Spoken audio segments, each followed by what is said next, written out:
자, 이스라엘 백성들이 요단강에 멈춰서 있습니다.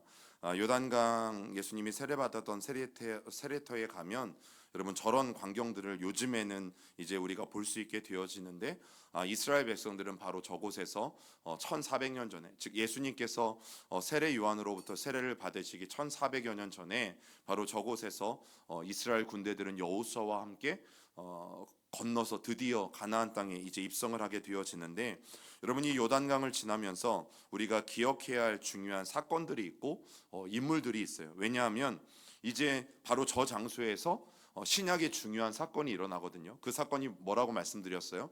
예수님께서 바로 저곳에서 세례를 받으세요. 그리고 예수님도 이제 모든 공생애를 시작하시게 되어지는 출발점이 되어집니다. 그런데 여러분 구약에 이제 이스라엘 백성들을 이끌고 가나안 땅으로 건너가는 여호수아라는 이름이 신약에 오면 예수예요. 예수.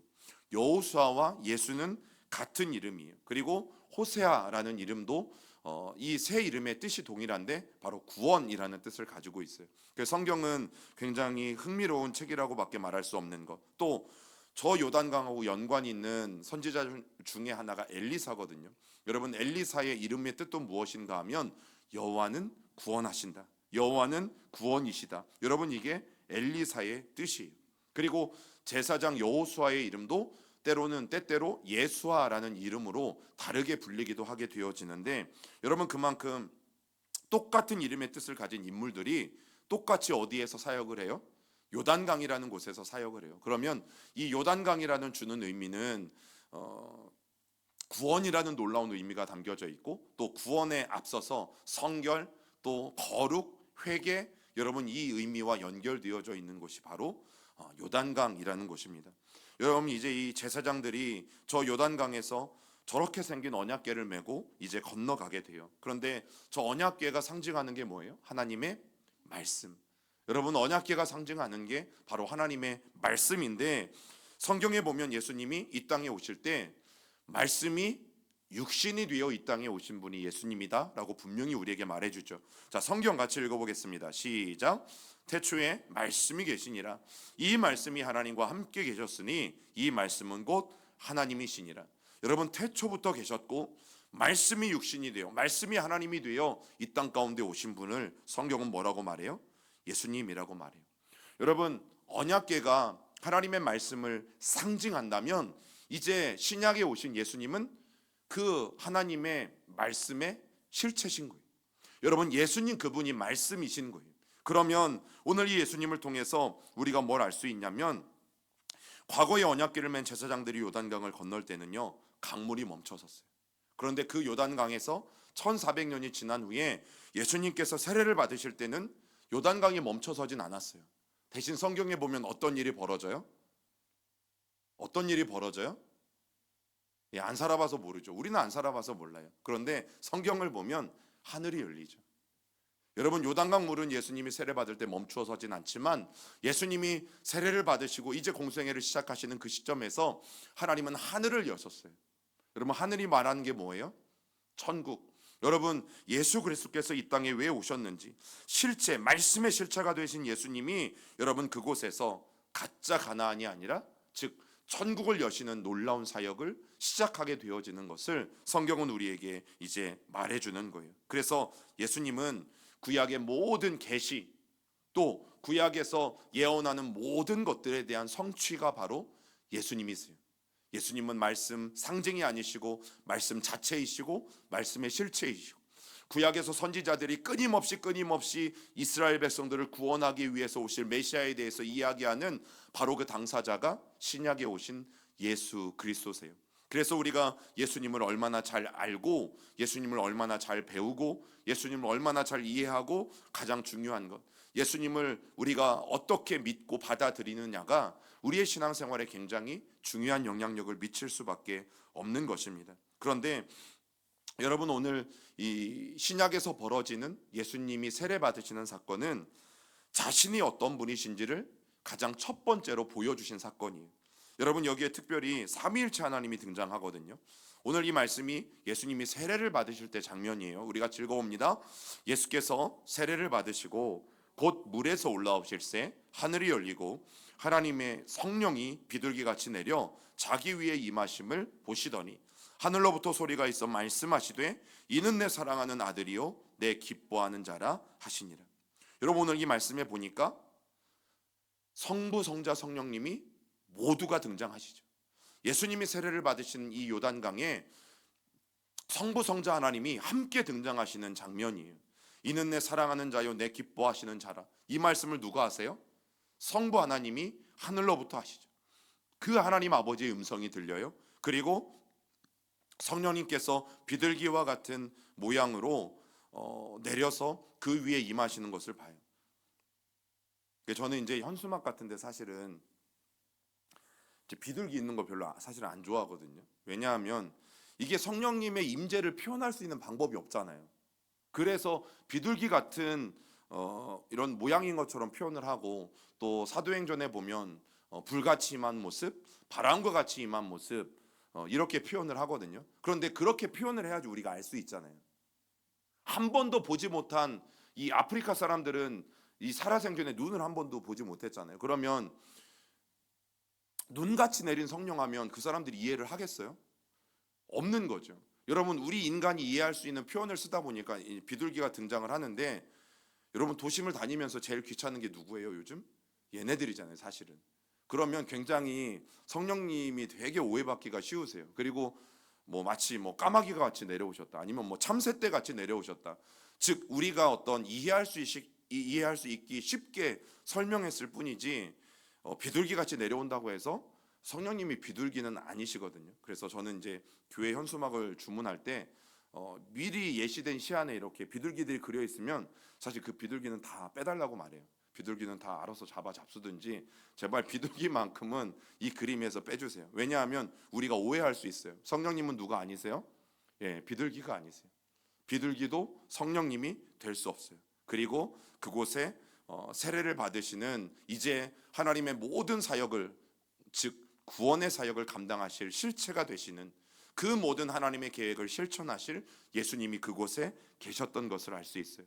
여러분, 그래서 우리가 꼭 기억해야 되는 게 뭐냐면, 우리가 예수 믿고 구원받는다라는 말을 할 때 예수님만 우리를 구원하시는 것처럼 생각하는 경향이 많이 있죠.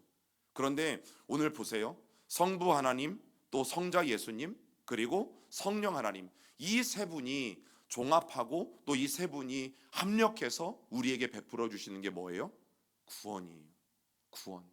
그 모든 하나님의 일을 앞에 나서서 실천하시는 분이 예수님일 뿐이지, 우리의 모든 구원을 위해서 준비하시고 역사하시고 계획하시고 그 구원을 이루어 가시는 것은 성부 하나님의 계획, 또 성자 예수님의 실천, 그리고 성령 하나님의 중재를 통해서 저와 여러분들은 구원을 받게 된 거예요. 우리가 오직 예수 그리스도를 통해서 구원받지만, 우리가 구원받게 되기까지 성부 하나님, 성자 예수님, 성령 하나님, 이 세 분의 역사가 함께 있었던 것을 꼭 기억해야 되고, 바로 그곳이 오늘 어디라고요? 요단강이에요. 요단강. 그래서 여러분, 우리가 구약의 요단강을 바라볼 때에 단순히 가나안에 들어가는 이스라엘 백성들만 바라볼 게 아니라, 그 땅에 여호수아가 이스라엘 백성들을 이끌고 건너가는 것은 예수 그리스도의 그림자에 불과해요. 상징에 불과해요. 그런데 그 상징이 1400년 후에 실체가 되어서 실제 우리에게 구원을 허락하시고 하늘을 여시고 실제 구원을 허락하시는 그 실체가 되시는 예수 그리스도를 우리는 요단강을 바라볼 때마다 늘 생각할 수 있어야 돼요.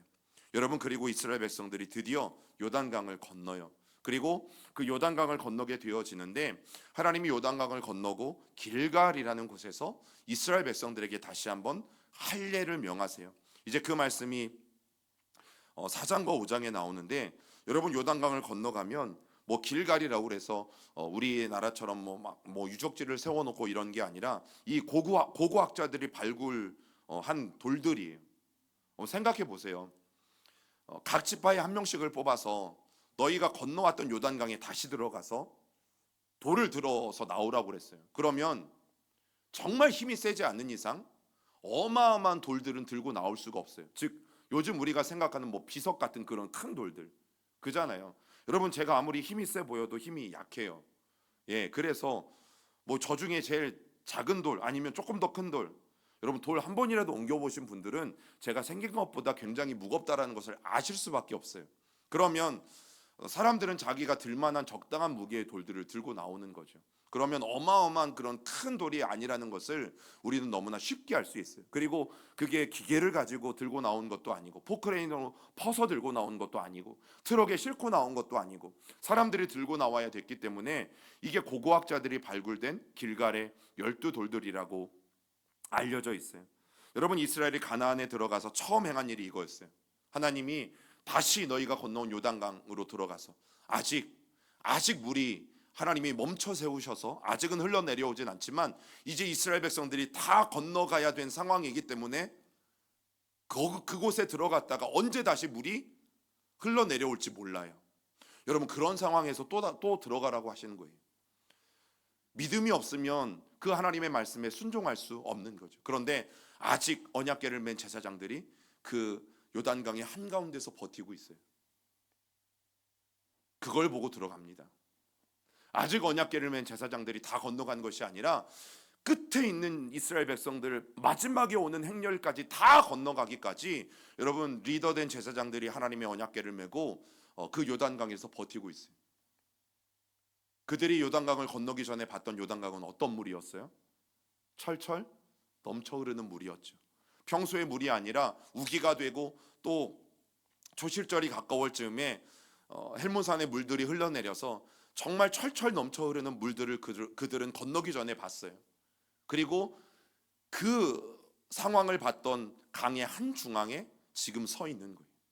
그 믿음의 리더들을 바라보면서 이 12명의 각 지파에 한 사람씩 용기를 가지고 믿음을 가지고 들어가서 돌들을 취해와요. 그리고 길갈에 이렇게 12돌을 세워놓게 되어집니다.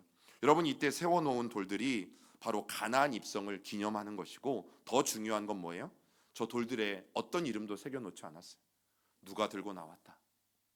어느 지파에 누가 들고 나온 것이다. 절대 사람의 이름도 새기지 않았어요. 그 말씀이 이제 오늘 말씀이에요. 우리 한 번 더 읽어봅니다. 시작. 이것이 너희 중에 표징이 되리라.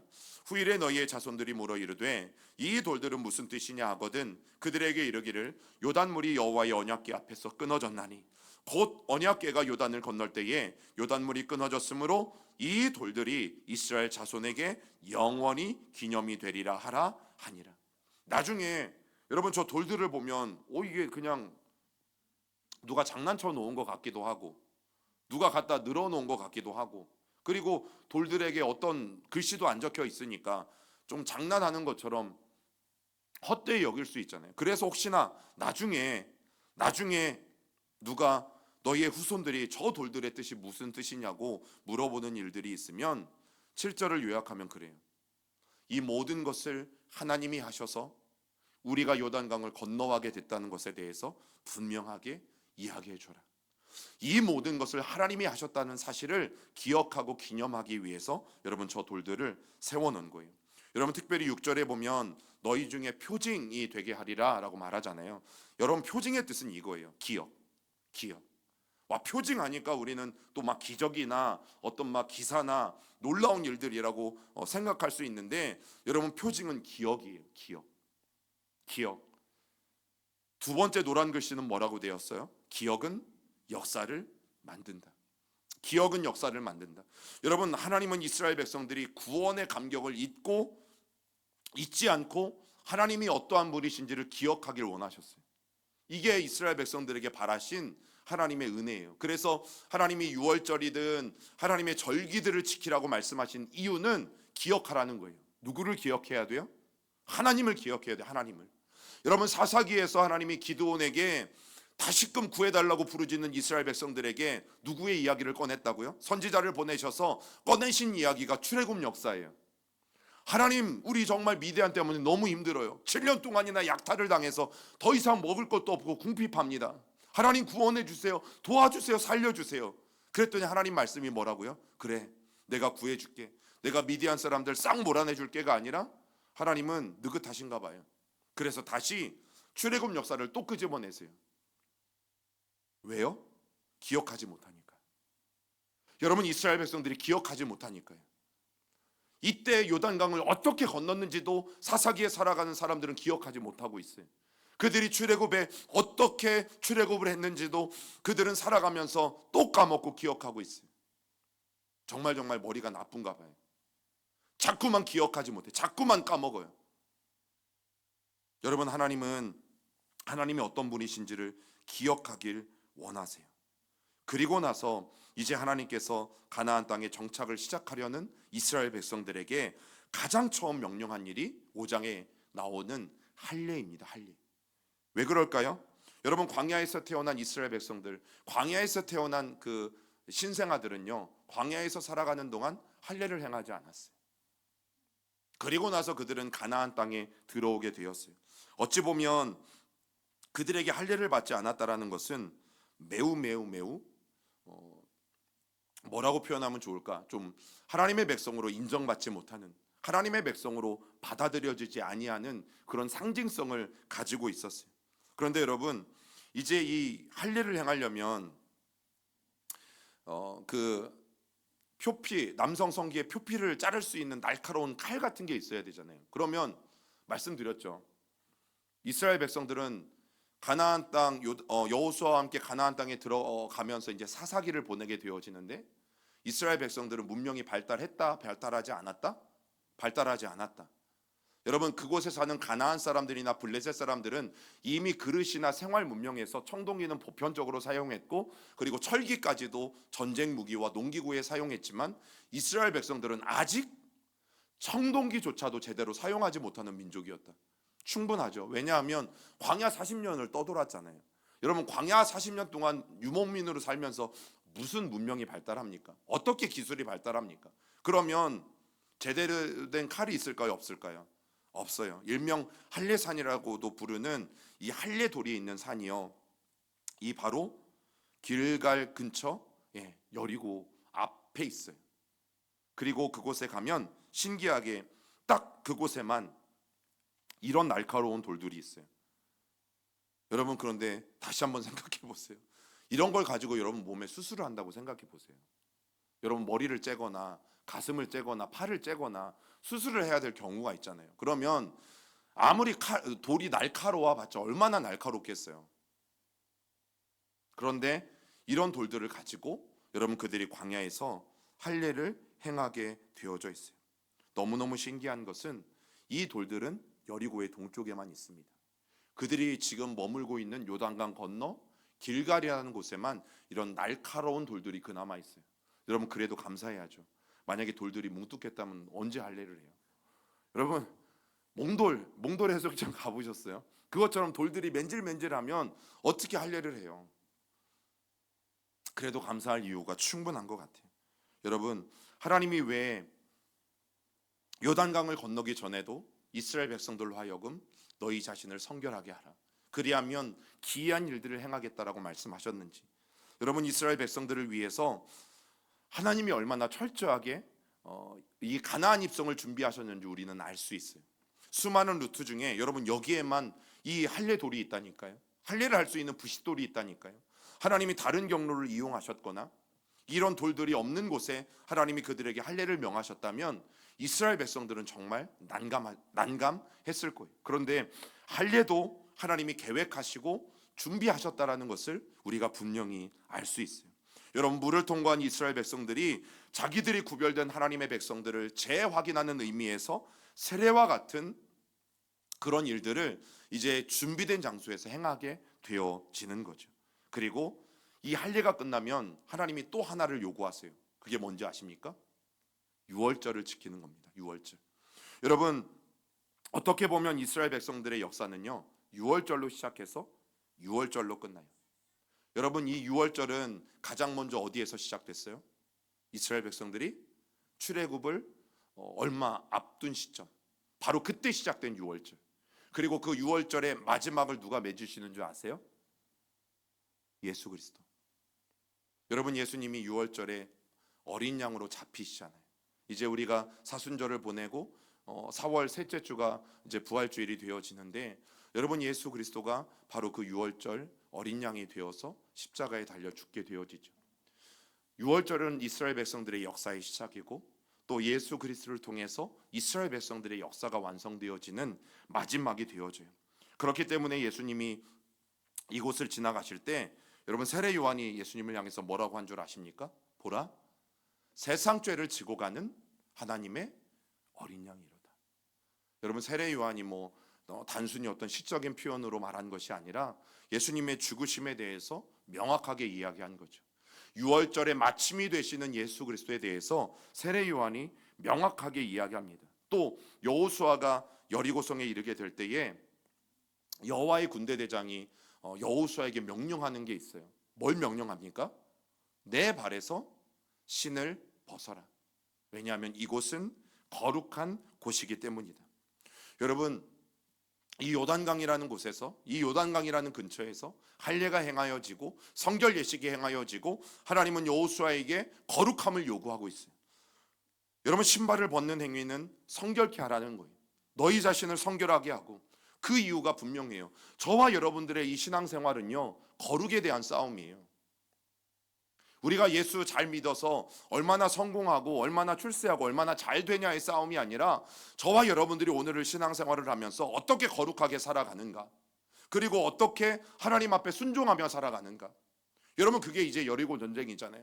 하나님의 순종하면 하나님이 일들을 행하시고, 그러나 우리가 순종하지 않으면 우리가 질 수밖에 없는 상황, 아무리 우리의 전력이 강해도 질 수밖에 없는 아이성과 같은 상황들을 이스라엘 백성들은 마주하게 되어지죠.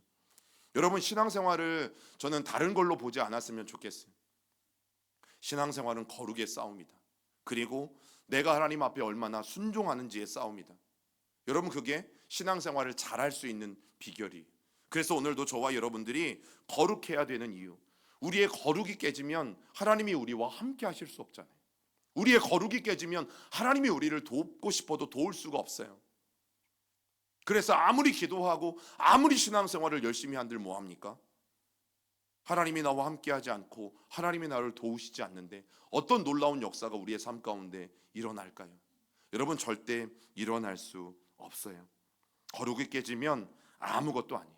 그래서 성경은 성결, 거룩, 정결, 깨끗함, 여러분 이것에 대해서 우리에게 끊임없이 이야기해요. 저는 현대인들에게, 또 현대를 살아가는 그리스도인들에게 분명히 말할 수 있어요. 우리가 가장 이 시대에 정말 가져야 될 스펙이 있다면 그것은 거룩이다. 그것은 정결이다. 그것은 깨끗함이다. 왜 그런 줄 아십니까? 여러분 이 세상이 그렇잖아요. 세상을 보면 능력이 없어서 그 자리에 물러나는 사람들은 별로 저는 못 봐요. 여러분 뉴스를 보세요. 능력이 없고 배운 걸 못 뵙고 학력이 없어가지고 그 자리에서 물러나는 사람들은 없어요. 그럼 뉴스를 보면 다 어떤 일들이에요? 도덕적인 약점들, 과거에 저질렀던 실수들, 그 잘못들, 그 죄들, 그것 해결하지 않고 여전히 가지고 있다가 결국 어느 순간 빵 터지게 되고, 아무리 능력이 많고 아무리 높은 지위에 있어도 그 잘못 하나 때문에 무너져 내리잖아요.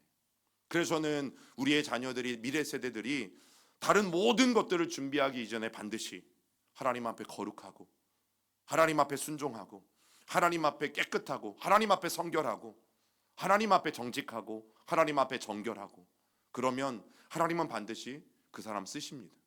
하나님은 반드시 그 사람을 하나님의 때에 하나님의 자리에 올리실 때가 와요.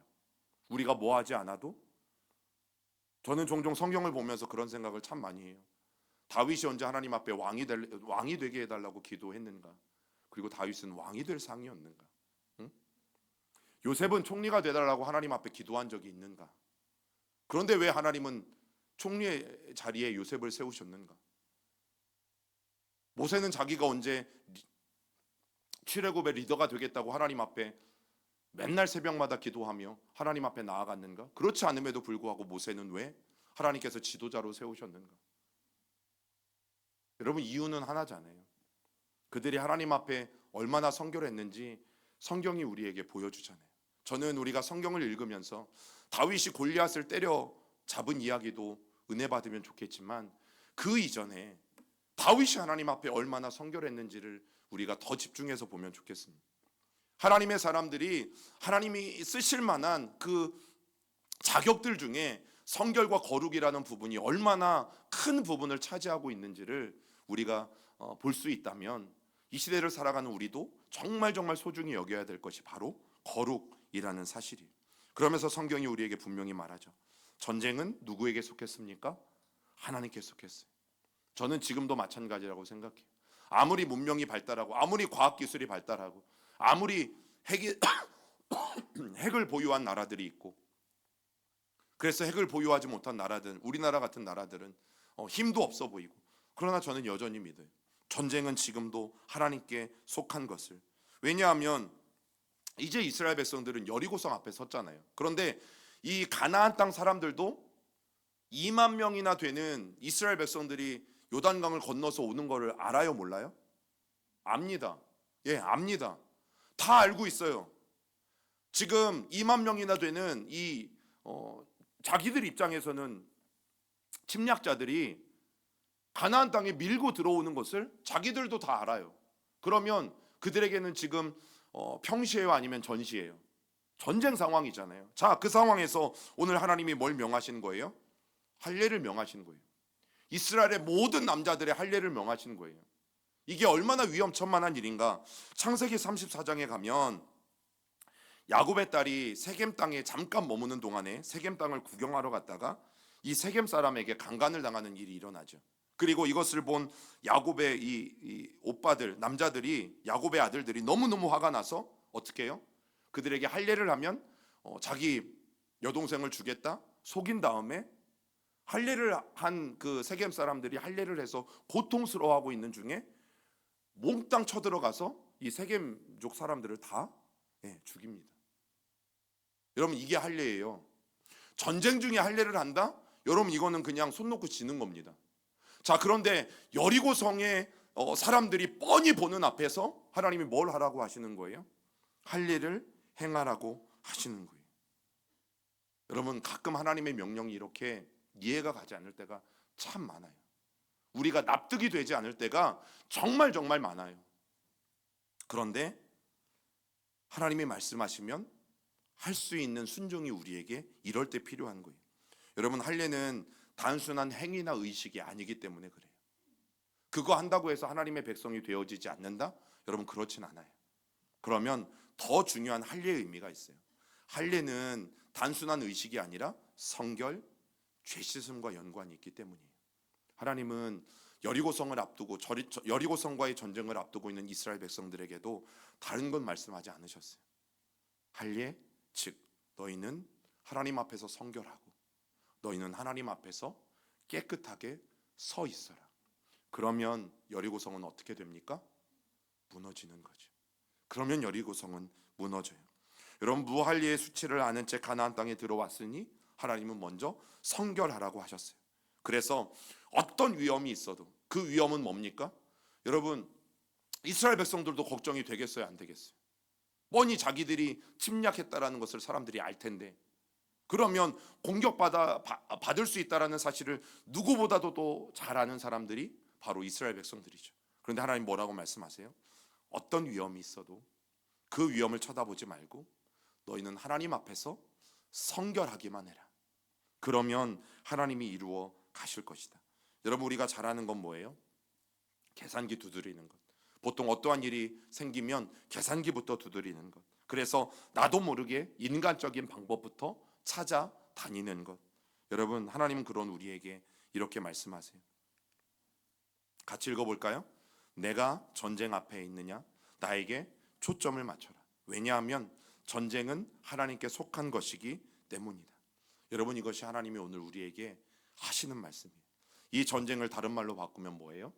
너희들이 오늘 문제 앞에 있느냐? 너희들이 오늘 어떤 어려움 앞에 있느냐? 너희들이 오늘 밤낮 눈물을 흘리며 기도하는 그 간구들이 너희 앞에 있느냐? 그런데 그 전쟁이나 문제나 그 상황이 아니라 누구에게 초점을 맞춰라? 나에게 초점을 맞춰라. 하나님께 초점을 맞춰라. 하나님 앞에서 성결해라. 그러면 그 전쟁은 누가 하십니까? 하나님이 하십니다. 그 문제는 누가 푸십니까? 하나님이 푸십니다. 그 문제는 반드시 하나님이 우리에게 해결해 주실 거예요. 왜냐하면 하나님은 해답을 가지고 계시니까요. 하나님은 해답을 가지고 계실 뿐만 아니라 그 문제를 풀 수 있는 유일한 분이시니까요. 그렇기 때문에 오늘 우리는 여전히 하나님만 바라봐야 될 줄 믿습니다. 오늘 어떤 문제가 있든지 하나님을 바라보는 저와 여러분들이 되기를 주님의 이름으로 축원합니다.